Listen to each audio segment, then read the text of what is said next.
ಈ ಸಂಕ್ರಾಂತಿನಲ್ಲಿ ಎಳ್ಳು ಬೆಲ್ಲ ತಿಂದು ಒಳ್ಳೆ ಮಾತಾಡೋದ್ರ ಜೊತೆಗೆ ಒಂದಷ್ಟು ಒಳ್ಳೆ ಕೆಲಸಗಳನ್ನ ಮಾಡೋಣ. ನಾವ್ ಯಾರಿಗೋ ಒಳ್ಳೇದ್ ಮಾಡ್ತೀವಿ, ಅವರಿಂದ ವಾಪಸ್ ನಮ್ಗೆ ಒಳ್ಳೇದಾಗತ್ತೆ ಅನ್ನೋ ಎಕ್ಸ್ಪೆಕ್ಟೇಷನ್ ಬಿಟ್ಟು ನಾವ್ ಒಬ್ರಿಗೆ ಒಳ್ಳೇದ್ ಮಾಡಿದ್ರೆ ಅವ್ರ ಅದರಿಂದ ಬದಲಾಗಿ ಇನ್ನೊಂದು 4 ಜನಕ್ಕೆ ಒಳ್ಳೇದ್ ಮಾಡ್ತಾರೆ ಅನ್ನೋ ಒಳ್ಳೆ ಇಂಟೆನ್ಷನ್ ಇಂದ ಮಾಡೋಣ. ಅಲ್ಟಿಮೇಟ್ ಆಗಿ ಕರ್ಮ ಅನ್ನೋದಿರುತ್ತೆ ಗುರು. ಒಂದ್ ಸರ್ಕಲ್ ಆಗಿ ಮತ್ತೆ ನಿಮ್ಗೆ ಯಾರಾದ್ರೂ ಬಂದು ಒಳ್ಳೇದ್ ಮಾಡ್ತಾರೆ.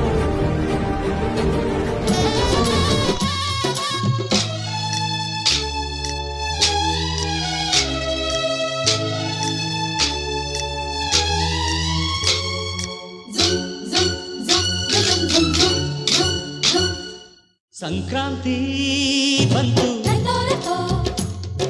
ಮನಸ್ಸಲ್ಲಿ ಮನಸ್ಸು ಎಳ್ಳು ಬೆಲ್ಲ ತೀರಾಯಿತು, ಕೊಟ್ಟು ತಗೋ ಮಾತಾಯಿತು, ಮುತ್ತಾಯಿತು ಮೊತ್ತಾಯಿತು, ಮೈಯಲ್ಲಿ ಏರುತ್ತಿದೆ ಮಮಥನ ಹಂಬುಗಳು.